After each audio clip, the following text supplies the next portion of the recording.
apartment building to go vertical on $2 million condos, and that was maybe a great time to revert back to apartments. Yeah. So, yeah, again, not impossible, but there's a cost to it. It's not like, it's not all the time. No, because you're usually getting the option because there's work to be done. You're going to be earning a change in zoning, a change in use, change in size. You know, there's some people, you know, Terry will go and just buy the parking lot, and then he'll buy the parking, or then he'll buy the office building, then he'll buy the parking deck and try to, and you're seeing it also in city center right now in downtown Miami, where now you're going to tie them all together. Yeah. So you can always just buy parcels up, and again, maybe with the intent of a higher and better use. I mean, that's the whole goal. So the option is usually pretty critical in that being able to combine, you know, something like that. On that same note, on a brokerage type of idea where, you know, I'm coming in, I have the option to buy all three of these, but then I want to sell that option to someone who's gonna pay me for it so that they can do the development. You know, so say a broker is just looking for properties that are available, and they know they have somebody that might want to buy it, so they go on in the option just to hold on to it. But then when somebody says, hey, I want to buy it, then they can't sell it to that person and allow them to do the development. Happens all the time. Yeah. I mean, actually, all too often, you buy something and you get a broker to be like, hey, I know the guy next door might be interested in selling. No. You know, and then you maybe enter into expanding. You know, you buy a shopping center. You see a lot of the REITs that do that just because they're so flush with capital, and if they buy something, it's because they really are married to the location, because you know it's a very long-term hold. They're very cash flow focused. They're not really looking for IRR pops because they have to pay out dividends, right? Even though they're very low taxed, they're looking for ongoing cash on cash. So you have, we'll go back to Simon Property Group, okay? They buy a mall, and brokers are going to hound them the day after they close on and say, hey, you want that out parcel? I think I can get you that out parcel. You know, I built in Boca just at the Maggiano's center that's on. No, it's south of Blades, but on Andrews. Yeah, east by 95. Yeah, it's just west of 95. It's on the southwest corner of Town Center, and it used to be an old movie theater, a piece of junk movie theater. And Town Center is like the fifth highest, or at the time was the fifth highest grossing mall in the country. And so certainly higher, better use than a dumpy old movie theater. And so we actually, Simon had an option on it, couldn't figure out what they were going to do with it, and it expired the day after contacting the seller. I'll buy the land free and clear because I'm going to scrape the theater because I can get Maggiano's with adjacent inline retail right behind it. We had really well there. well, they kill it. There's no place to park. That's the Yeah, other problem. it's packed. That's what I screwed up on, was the parking. But yeah, so yeah, higher and better use. They had the time. They couldn't figure out exactly what they were going to do. It wasn't a huge priority because they were trying to reconfigure the mall too. Now, is that particular site attached to that whole shopping center? Because they built that shopping center. No. No? There's Chili's, Yeah. Maggiano's, Bank and of then America, too. yeah, the Bank of America is not included, but we have a parking easement with them, or had it, never sold it, but and then all the retail that was on the south side of it, I think everyone's, since we've washed our hands of it, I think every retailer has rolled. I think everyone's left, and they filled it back up again. Big Yeah, rents. the Publix there too. Yeah, the Publix is not part of the collateral. But not. I want to say that's Equity One that owns that, maybe, and that Publix hits it. I know Walmart's in that area too. Actually, their office is like down the block. Yes, they are. Yes, they are. Yeah, they're an interesting operation too. Are options publicly recorded, or how do you know? No. I mean, it was just kind of hearsay. You know, it's you know the seller, and a lot of them will say, you know, what are you going to do with it? Well, I got an option with somebody, and they're going to try to figure it out. And you know, no harm, no foul. If it doesn't work out, I still own it. You know, usually it's sometimes income producing too.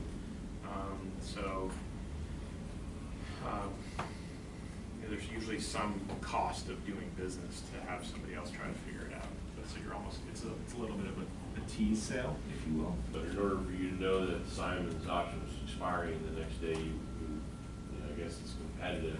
So Yeah. if other people know that their option is expiring, you just gotta. Well, and you know you have a motivated seller, so that's the motivation that you have. Think about the motivations of the transaction too. So, the biggest retailer in the world can't figure it out.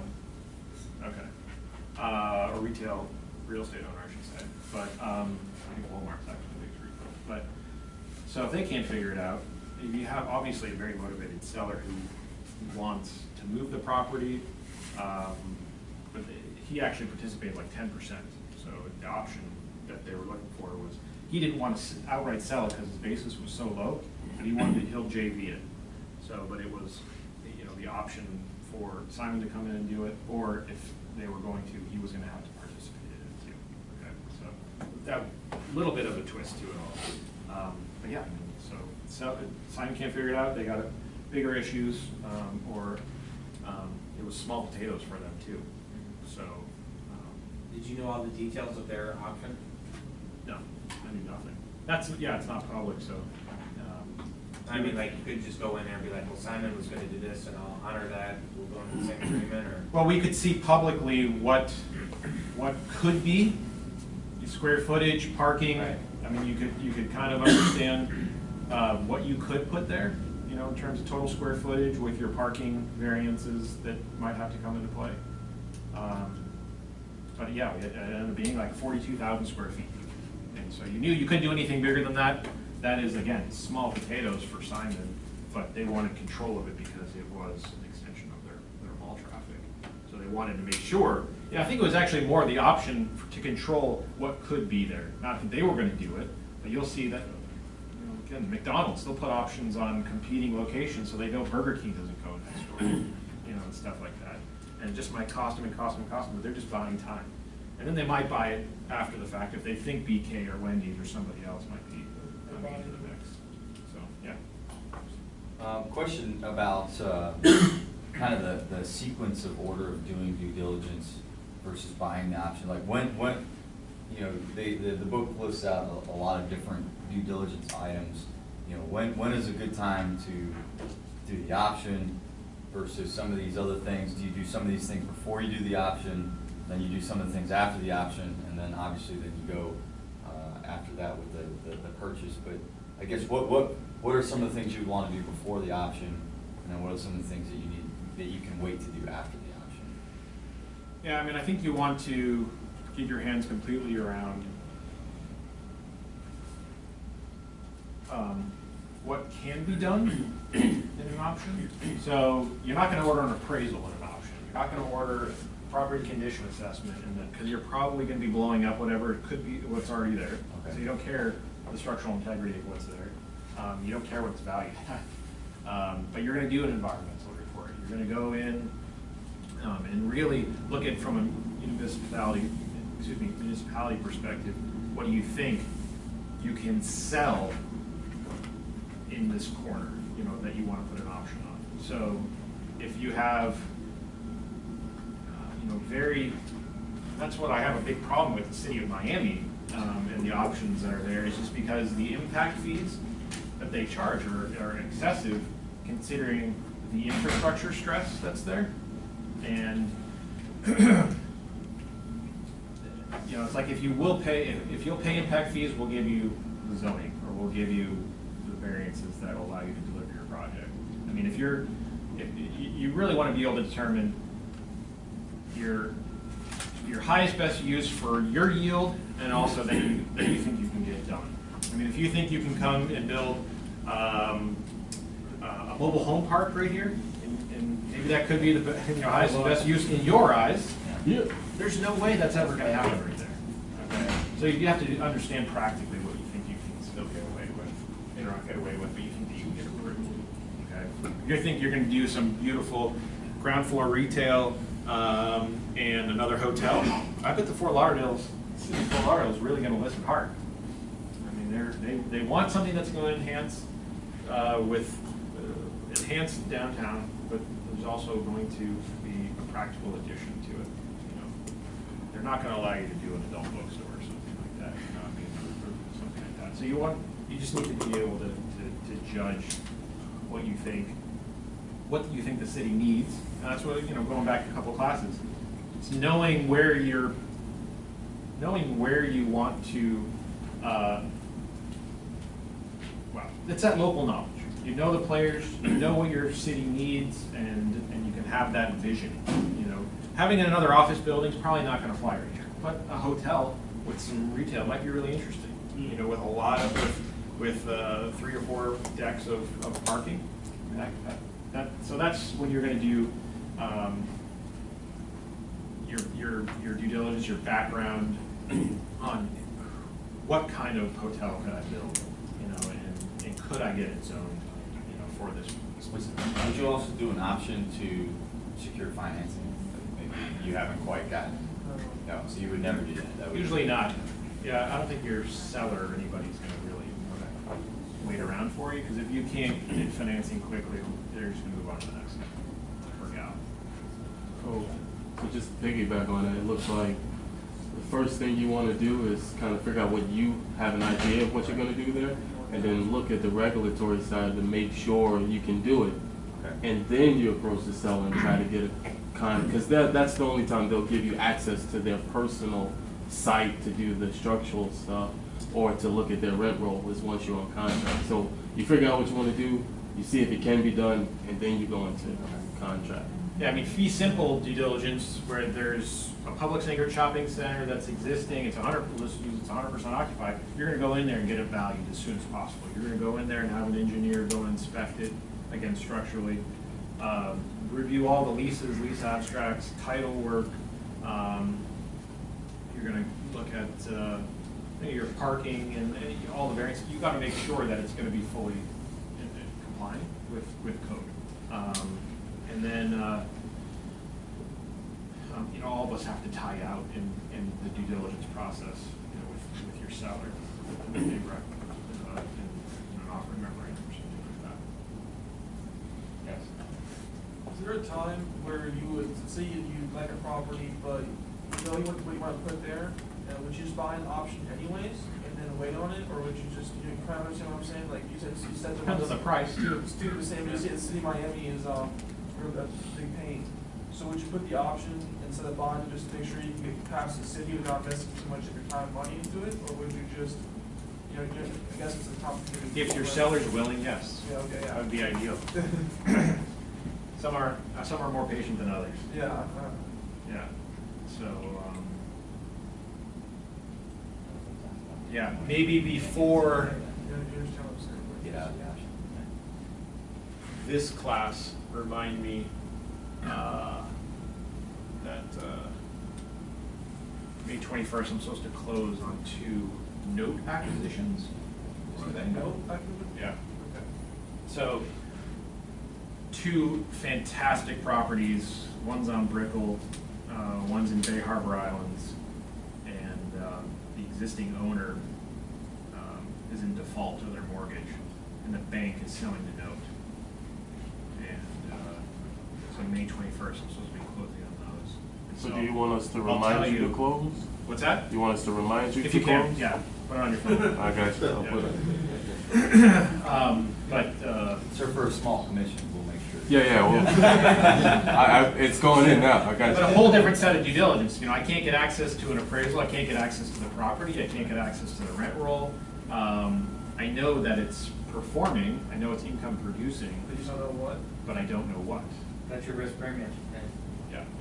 So it's quasi, the note, my real option is going in, backdooring it through the note acquisition. However, though, but, you know, then I'm controlling the execution of my option by foreclosing. Okay, that makes sense. Did you find this, or did they come to you? They came to me. Okay. Yeah. It was no, eBay. They just, he called. Well, this is actually a What about, yeah. personal side. This is on the No, I know. Biscayne Asset Management side that I was kind of talking about when I first came in here. So, but Can you talk about that charter school they buddied in, sold bonds on it, how that worked? Yeah, let's take a break, and then we'll, actually, hold on, we'll talk about that after we come back. But I want to talk about the first test, too. So, we can talk about that now, or we can take a break and then talk about both of those. What's that? You're like scratching your head as you're saying Let's it. talk about it now. Yeah, let's talk about it. I have questions, I want to see if you guys do too. So, let's take a break, we'll talk about the test, and we'll talk about bond financing. Other than the one we bought.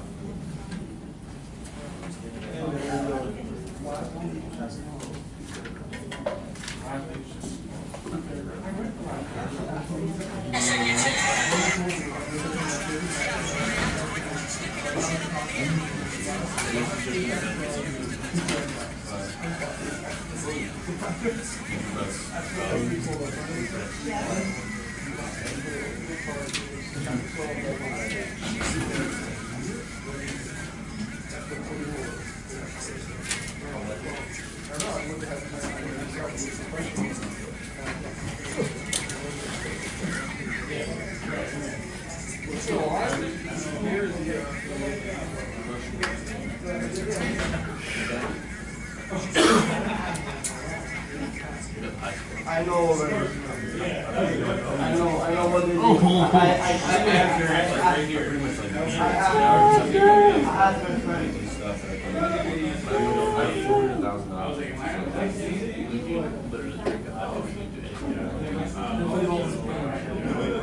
Watch this go. She puts down the right hand, knocks her out clean. She goes in, she cuts right here. There it is,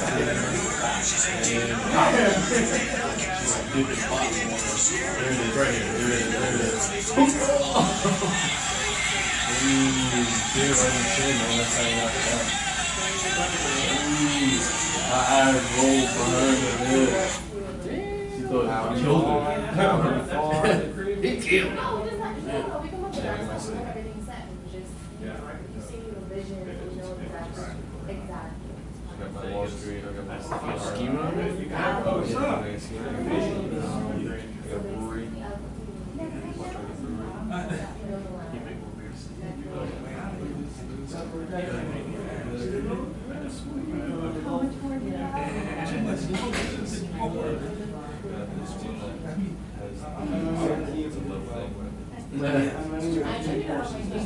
Got a lot of green space. That's what I want. I need more buildings to build. But not see me anymore. That's all I got. So what do you do? I collect my money and then so like. I know who you're talking about. Yes. I want to make it. That was a good So one. you have to get 85 of these, 720 of these, and you do that by. People so they can that one. Outfits for people and they do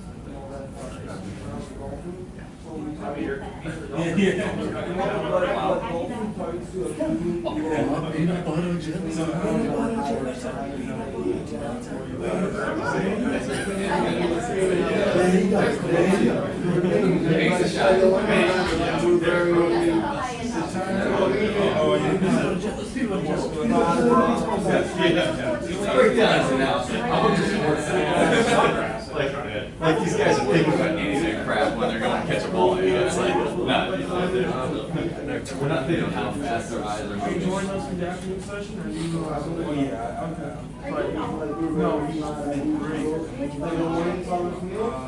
That's cool, man.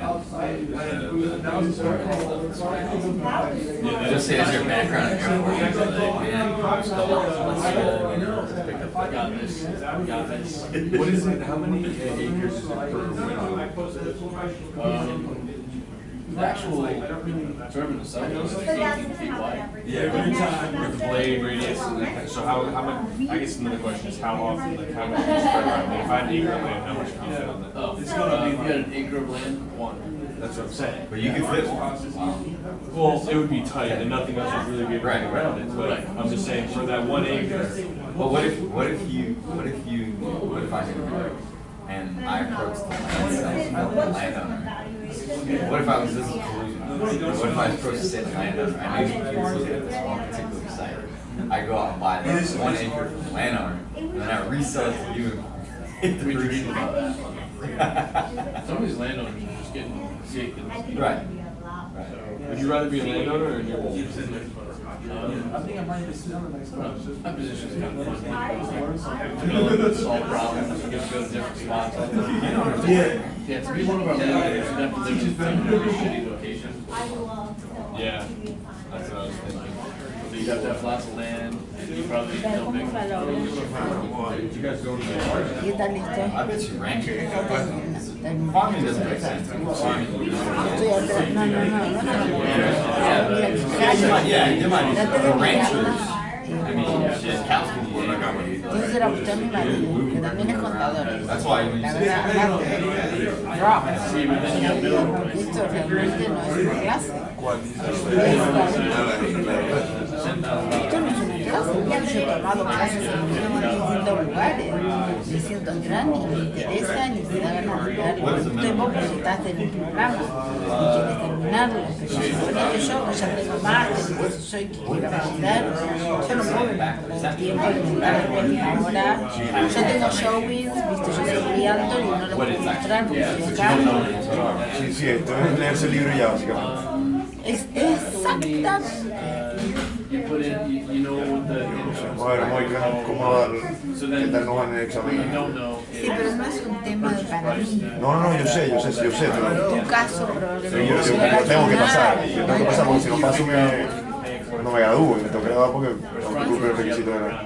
No, yo me imagino que sí, pero como me corrigió el primer quiz, me dejó jodido, pues. Está bien, pero bueno, es todo reflotable. Eso ni te preocupa.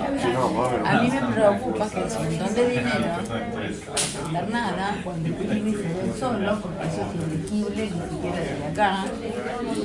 No hay un mísero pago, ¿cómo vamos a poner una cosa que para leer, que no se ve ni de dónde viene? Manda un sílabo, manda un mail. Buscate los research, si no querés hacer el PowerPoint de los research solo. Ahora, todo lo demás es apto. Yo hablé con el profesor, yo lo llamé, se mandó un mail y me llamó. Yo le dije que yo no lo podía seguir conmigo, porque yo quería poner el de contabilidad. Le hablé, le expliqué que yo tengo una vida, que yo esta semana me voy a dirigiendo con los chicos. Yo lo hice, lo pude, 3 preguntas no pude contestar, me presenté, lo hice, estuve, con esto, me bajé todo, lo voy a leer, me interesa, pero esto sí es bueno con un celular. Eso está, es decir, las herramientas que me dan, más allá de que yo te entiendo perfectamente, vos, si quieres dejar la clase, yo le fui sincera y me acuerdo que me habla en español. O sea, la clase de investment es un desastre. Primero que tendría que tener prerequisito de finanzas que no lo tiene. Sí, que se la van a que no puede entrar. Yo no lo tengo, yo no tengo formación de finanzas, no la tengo porque mi carrera en mi país no estudio. Mis hijos son contadores acá y tampoco tienen formación de finanzas, salvo el más chico que fue asistente de finanzas. Pero tú le dijiste eso quién es San Miguel. Tuvimos una hora hablando por teléfono y le dije, mira, yo estoy acá para aprender. Yo no entiendo. Le digo, ¿qué todo? Si quieres derivar, yo tuve una entrevista con la advisor para el día para hablar de Julie, que no es el advisor. Pero la accounting te gusta.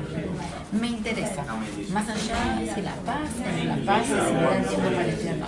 Él la prepara, él prepara la clase, él da las herramientas y a veces yo me bajé los casos, me pareció re interesante. Lo que pasa es que yo, por ejemplo, me pongo en internet a mirar y entonces empiezo a mirar a ver otras cosas que me abren la mente. Entonces me aparece una empresa que se llama Trailer, no sé si la conocen, que tiene desarrollos dentro de distintos barrios, pero con distintas cosas, con barrios para más de 56, cosas interesantes. Entonces yo ayer a la noche, en vez de ponerme a leer, me puse a mirar cuáles eran los proyectos que tienen en local, que tienen con farm, que tienen estilo de vida, que es cosas que a mí me interesan y que me parece que es lo que yo puedo mover, trabajar y me gusta y puedo aprender.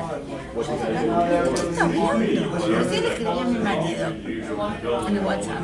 Digo, Dani, El nuevo, no me importa. No me importa. ¿Vos viste el sílabo que me mandó? Eso es escribirlo así en un Word. ¿No viste el cosito que mandó clase por clase?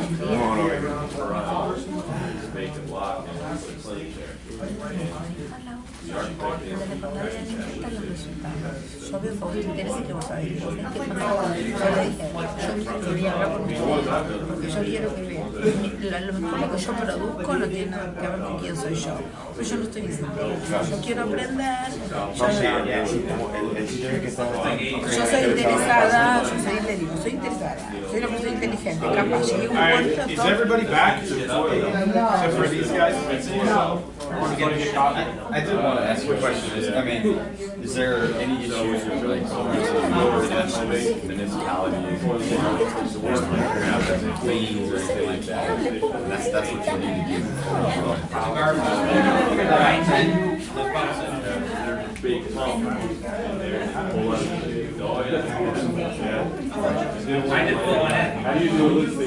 You can't figure that out. Right.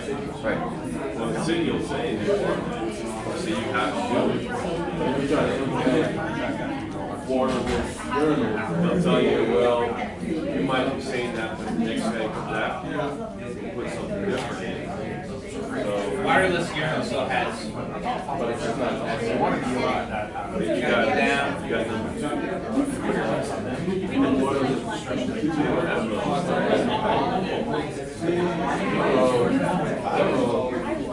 So, are you asking somebody else to research that title information?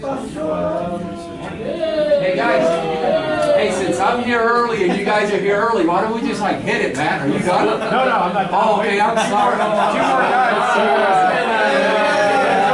Come on, join us. No, you don't. So you only have 4.5 hours. I went over, so we're taking our... You know what they do at 5 o'clock here? They shut the air conditioning off. And the last hour is the most intense. Tenemos que ir por la primera tenía 4. I'm not going to be here on Wednesday. I'm in Tampa. Oh. I can't go. What about for No, yeah, I'm going to be on Tampa. Oh. All right, we'll, Gracias.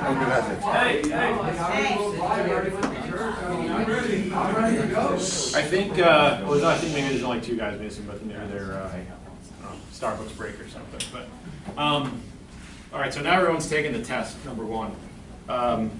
What do you guys think of it? Part 2. So we, Marcel, because she just took it, I can't distribute them. I'll distribute them all together. Oh. No, but it's okay. But what did you guys think of it? So the open book portion was impossible? It was great. It was great. It was great. It was great. Yeah. I like them. The first part was awesome. Second part was tough. Okay. All right. I mean, it's all there, and I only ask because I've gotten a lot of varying feedback since last Saturday. Hate mail. Email. Hate mail. And some people are like, what the heck? And I do want to reiterate, I mean, as some people have asked examples and questions, most of that was driven. Okay, open book is open book. So all of the answers, or at least the thinking through it all is there. So I know, and I only mention it just because, again, a lot of the feedback via email when I wasn't here last Saturday was that I was not prepared for that. So, what I think I'm probably going to do is curve it a little bit, because I will say like that the third question, if you'll remember, regarding the 2-part regarding depreciation. I think of like 25 people, there were like 19 different combination of answers. So what I want to do is go through. We're going to go over it next week. We have to, I guess. In terms of prep for the final exam and everything like that, because those are concepts you got to nail.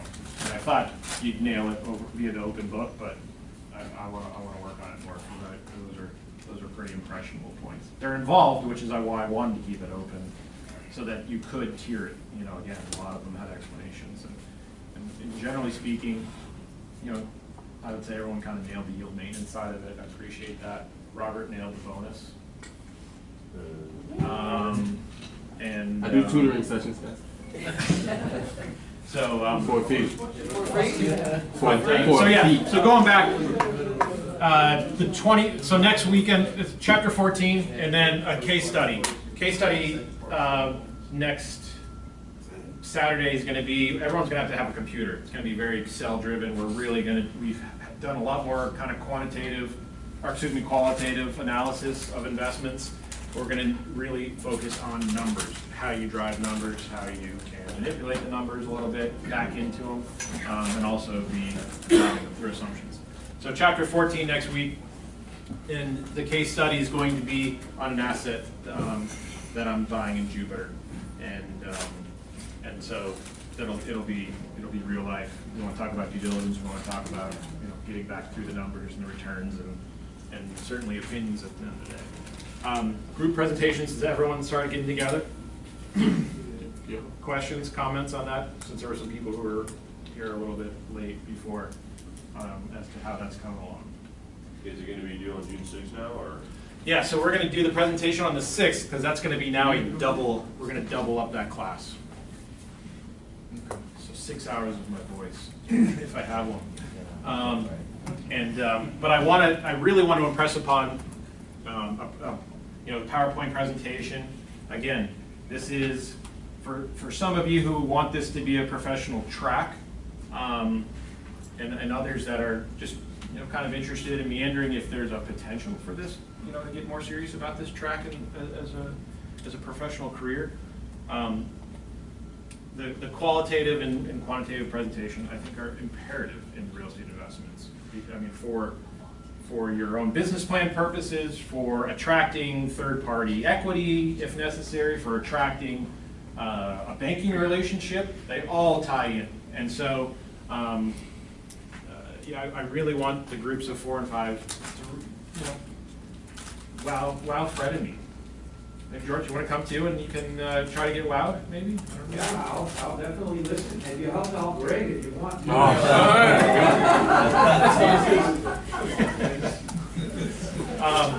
And so maybe we'll take a little bit more time in the double class, and instead of what I think is maybe 3 hours of group prep, if we curve it and maybe make that a meatier part of your grade, if you want to put in some more time and effort, we can maybe think about that as well. Because again, I think that's taking the 4 chapters that we will have been able to master thus far and applying them into this presentation.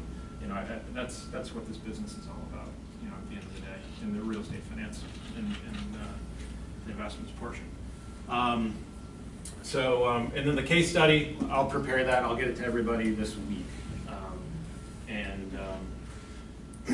That's we're just going to kind of go through probably for at least an hour, maybe an hour and a half next Saturday. After we'll probably get through chapter 14 the first half, and the second half case study, all numbers. So I think there's some people who are getting it, but qualitatively, but maybe don't have the finance and accounting backgrounds, that we want to ramp that up. Yeah. Are we going to be having any class time for the other case study? Or should we plan on meeting outside of class? For the NAIOP or for? No, for the 50 million.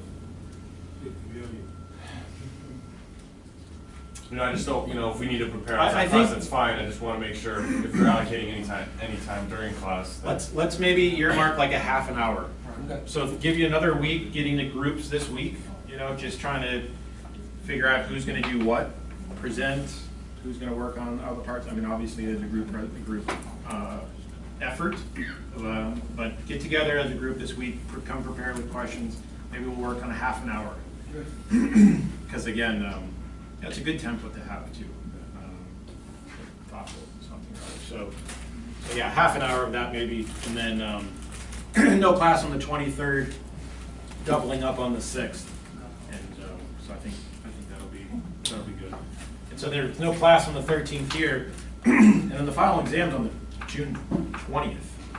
So there will be no class, formal class before the final exams. So, excuse me. So what we might do is maybe get together for an hour or two, office hours or something like that, if you guys want to or have questions. I will say, I mean, even before the test, no one's asking enough questions to really get your hands around this business. There's so many variables. Part of the groups, or the kind of the group presentation, the way I presented it, is offering up a lot of questions to me, to Fred, on the accounting side even. You know, it's a creative business. We got to keep it practical as well, but it's as much financially computationally heavy as it is kind of qualitatively. So next class is just going to be primarily, again, at least the last half an hour, or hour and a half, the last half of the class is going to be that case study. And then Dustin, you had a question on the bond financing. So Was it bond, he did a bond financing or he sold it? well, I mean, a bond offering is for sale. So I don't know. I didn't understand how you had that example of your friend with a charter school. Yep. If you just kind of go through that process. So in terms of refinancing it with a bond? I thought you said he sold it through bonds. Well, yeah, so he refinanced it with bond debt. Okay, so a 501c3 non-for-profit can go and attract tax-exempt bond financing because not-for-profits aren't taxed on profits. So you can go two ways. You can do it taxable, you can do it tax-exempt. They're priced differently. The buyers of the bonds are differently. So when you say sale, yeah, the bonds are sold to life insurance companies, to hedge funds, to investors who want that fixed income yield. And I bring it up only because it's very similar in nature to a CMBS deal, where you have multiple mortgages that all flow into a bond offering, and it has very similar buyers of it, but it is taxed, like a taxable bond deal. But you're basically rolling up your cash flow of rents that you're going to be paying to basically either the bank or a bond intermediary that's into a trust that's going to make disbursements to the bond investors. So I guess because you said he bought an LA Fitness that went dark. Okay. Well, LA Fitness is very different than the charter school. So which one? It was Target. No, or Target or something. Yes. He bought. Yep. It went dark. He converted to charter school. Correct. He was just a landlord though. He wasn't the charter operator. Correct. So he couldn't have been not for profit. Correct. And then. So okay. So here's practically okay. So that's the example that I'll use then. All right. So. Well, first off, I mean, you go in, there's like 120,000 square foot Target, chopped it up into classrooms, and instead of, I think it was like $1 million, it was like $1.2 million in triple net rent, okay? So no landlord responsibilities, tenant pays taxes, insurance, common area maintenance, all operating expenses themselves, okay? So I bring this up is because that might be influential in your group presentation right now. Yeah? No, just leave Target. Okay. So he took the $1.2 million and that was paying to the landlord, okay? Once there was like 1,000 kids, it was considered stabilized, okay, your stabilized cash flow. It then was converted back. Charter Schools USA, who was actually the charter school operator, who was the tenant, bought the school from the landlord, okay? That $1.2 million in rent was then considered a the bond deal is actually rated by rating agencies. So we'll just say Moody's, for example, Moody's, Fitch, S&P, primarily rating agents companies. Moody's said the $1.2 million in rent is affordable for the school, and that's what we're going to then underwrite the bond for Charter Schools USA to buy it for $12 million. Okay, is your purchase. So that's obviously a 10 cap, okay? And the 1.2 then becomes a debt service payment, not a lease payment. Does that make sense? Right here, rolling your eyes in the back there. Me? Yeah. Oh, no. I look, you're rolling your eyes like I don't follow. No, so. I'm broke. Just the amount of money that people are making. It's nothing to do with the question. Yeah. When you said tax exempt bonds, you Yeah. just go into that? Yeah, and I will. But I just want to get to how you get to the numbers as to how your tenant is now buying the real estate. Okay, it's almost like a reverse sale lease back. Yeah. Okay, so and it happens that way too, but we'll kind of do it the reverse way now. So then the $12 million purchase price, Moody's says that's a very reasonable rent to charge. Charter Schools USA as tenant and now real estate owner can easily pay that in debt service for the bond. So Moody's says, okay, you know what? You're buying it right. I will approve this bond. I'll rate it A+ for a $12 million funding. So Charter Schools USA, you don't even need to put any equity into the deal, okay? Because your $12 million is 100% financing, okay? And because you're a 501c3, you don't have to pay taxes on your bond either.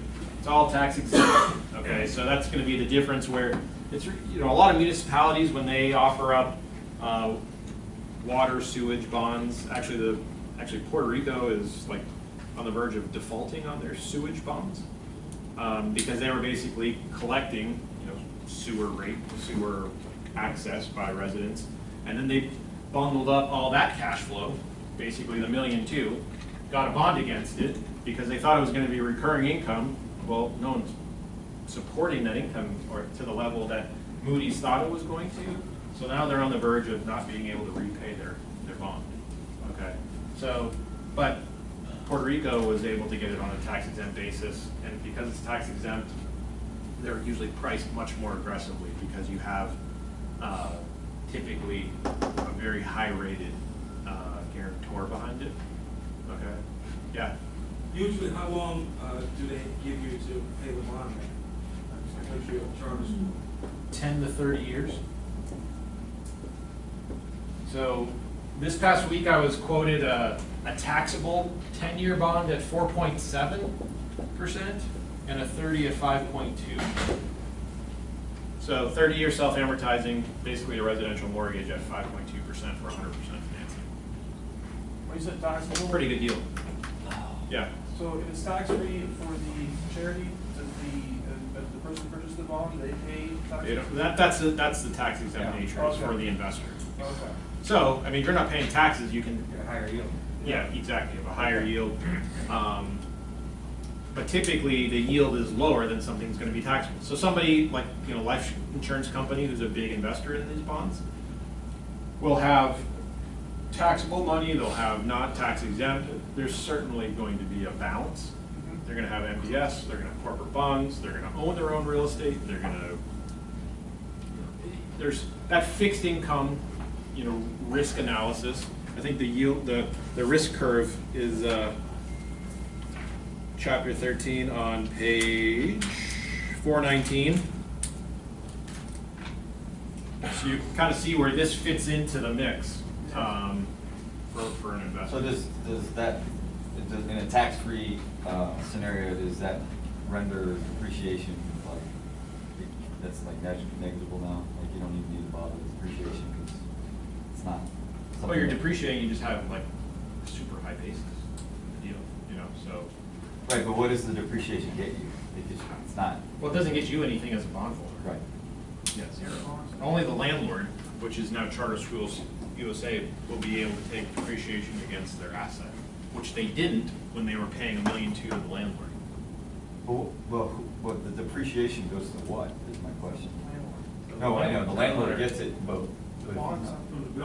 He's asking, how does it help? What's the purpose of depreciating if you're not paying taxes? Right, you're not paying a tax on it.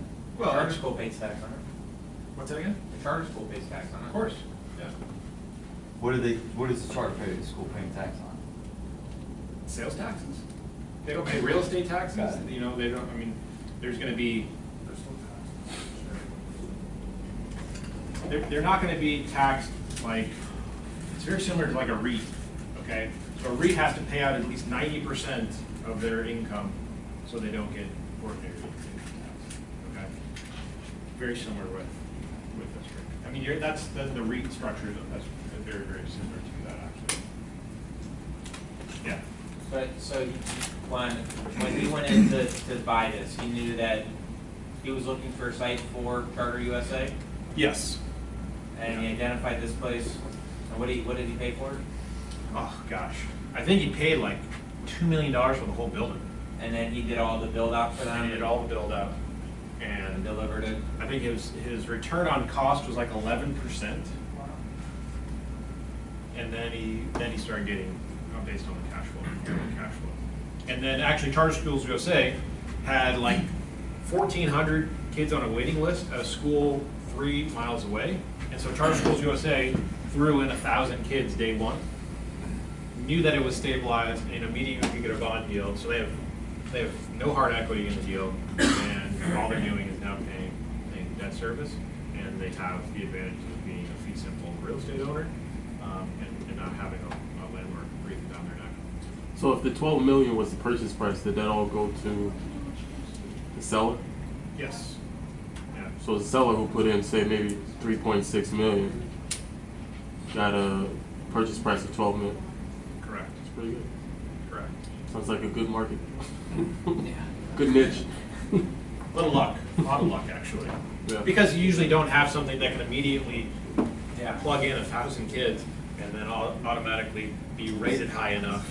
I mean, all the stars are aligned, right? Yeah, yeah. I mean, it's not That IRR is crazy. It's not a quick, so quick. buck business, Yeah. by no means. But you'll have opportunities where you see, I know the charter school business. I know the charter school USA has an opportunity to plug in, but they need a school, but they don't have the money to build it. But they have the bond access to finance me out of it. So it's really kind of knowing, like you said, knowing you're kind of that niche, Yeah. and all the stars aligning and being able to get taken out. You pay an immense amount, obviously, in taxes. Yeah. Because he had a very, very low basis in it. He held it for less than a year, or less than, slightly less than a year. But again, if the opportunity allowed it, and the school wanted to be a landlord, they wanted to own their own real estate, it's fine. Yeah. It works out, Good deal. A lot of risk off the table after that. Anything else? Questions? Comments? Tough hat. What'd you say? Tough hat. Good hat. Good hat? Okay. Right, you like it? Yeah. Wins. Next year.